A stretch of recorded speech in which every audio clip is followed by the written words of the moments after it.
Bonjour à tous et bienvenue dans cet épisode numéro 2 du nouveau format du cabinet As-Avocat qui nous permet d'évoquer ensemble des cas pratiques auxquels on a été confrontés et qui tournent autour du thème de la publicité. Au cas où vous n'auriez pas vu l'épisode numéro 1, je vous invite à aller le retrouver sur la chaîne du cabinet As-Avocat. Comme on l'a expliqué dans le premier épisode, on change le nom des entreprises dont on évoque le cas pratique, le cœur de métier aussi, donc on adapte pour la vidéo évidemment. L'épisode numéro 2 va porter sur le thème suivant. Numéro 1, imbattable, indispensable. Jusqu'où peut-on exagérer pour une publicité? Parce que c'est vrai que finalement, les superlatifs dans le domaine de la publicité, c'est assez habituel et on les retrouve la plupart du temps auprès de nos clients qui viennent nous consulter.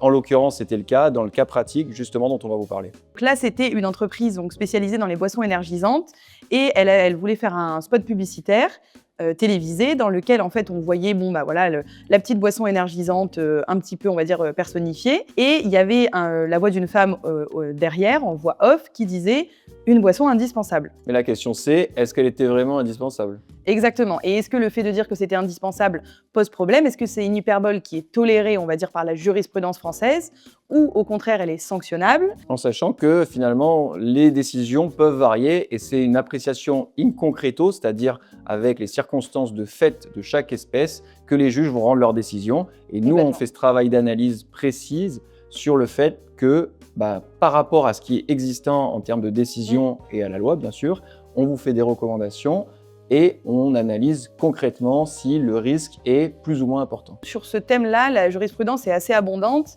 et elle est, on va dire, plutôt favorable à tout ce qui est caricature, jeu de mots et hyperbole. Ils savent que le consommateur est habitué à entendre des spots publicitaires qui utilisent des superlatifs et à partir de ce moment-là, on n'a pas de risque véritable, en tout cas quand on reste un petit peu général, sur le fait que le consommateur peut être trompé sur le discours qui est véhiculé par la campagne publicitaire. Exactement. Et d'ailleurs, il y avait une jurisprudence de la Cour de cassation où en fait c'était une marque de valise qui voulait montrer que ces valises étaient super résistantes et qui donc faisait passer des bulldozers sur les valises.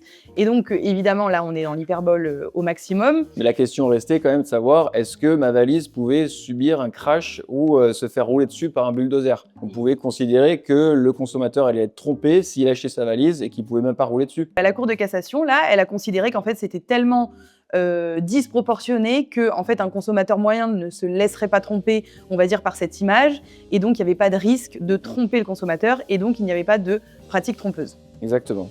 Et en l'occurrence, par rapport à la boisson énergisante dont on parlait, le slogan qui était utilisé, finalement, on a de considérer que c'était suffisamment général pour être utilisé. C'est-à-dire que la manière dont il le formulait et la mise on va dire, en abîme dans le spot publicitaire en question ne donnait pas l'impression qu'en fait, si la personne, après son 10 km, ne buvait pas cette boisson énergisante, elle allait faire un arrêt cardiaque. On n'en était pas là du tout. Et donc, c'est vrai qu'on a considéré que c'était pas du tout trompeur vis-à-vis du consommateur moyen. Il savait que c'était une bonne boisson à boire en sortie de marathon, par exemple, mais qu'elle n'était pas vraiment indispensable à sa survie. Et d'autres exemples qu'on a pu donner aux clients sur le fait que dans d'autres cas, ça pouvait poser problématique. Je crois qu'on leur avait fait une comparaison en disant si cette boisson est indispensable à votre récupération. Dans ce cas-là, on donne une qualité précise au produit et le consommateur peut être induit en erreur. Alors on voit que voilà la distinction entre les deux notions, on rajoute juste un mot et puis là ça peut être un peu plus problématique. Oui, c'est ça. Et c'est vrai que dans ce cas-là, il va falloir aller dans des considérations peut-être un peu plus techniques, voire médicales, pour vérifier qu'en fait, et scientifiques, vérifier qu'effectivement, sans cette boisson ou sans tel composant de la boisson, en fait, la récupération est beaucoup plus difficile ou autre. Mais en fait, c'est toujours la même chose, c'est qu'en fait, à partir du moment où vous pouvez le prouver, vous avez moins de risques, on va dire, de vous retrouver dans une publicité qui sera ou trompeuse ou illicite, on va dire, de manière générale. C'est ça. Si on reste sur du pur général, on n'induit pas en principe le consommateur en erreur, mais si on donne une qualité précise, il vaut mieux pouvoir la prouver parce que ce soit les autorités administratives qui vont vous contrôler ou des concurrents,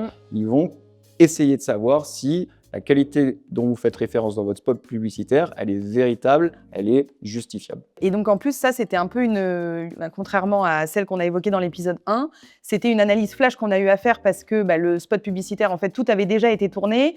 Donc effectivement, les clients auraient pu changer la voix off si la recommandation avait été telle. Mais bon, donc on était à 24 heures de la sortie du spot et... Ça a un coût, ça a quand même beaucoup de coûts aussi en termes de stress. Oui, ça c'est Mais sûr. finalement, on voit que le fait qu'ils nous aient consultés, ça les a beaucoup rassurés parce qu'on a validé leurs spots publicitaires et grâce à ça, ils ont pu lancer leur campagne et les différentes étapes qui étaient liées à la campagne successive et qui reprenaient un petit peu ce slogan. Ça fait aussi partie de notre métier et on est ravis d'accompagner toute personne qui souhaite faire une publicité, que ce soit de manière très urgente ou un peu moins urgente. Merci de nous avoir écoutés pour cet épisode 2. Sachez que le premier épisode est déjà disponible sur la chaîne YouTube du cabinet et que l'épisode 3 sera bientôt disponible également. Et évidemment, d'ici là, nous sommes à votre disposition pour toute question. À bientôt. À bientôt.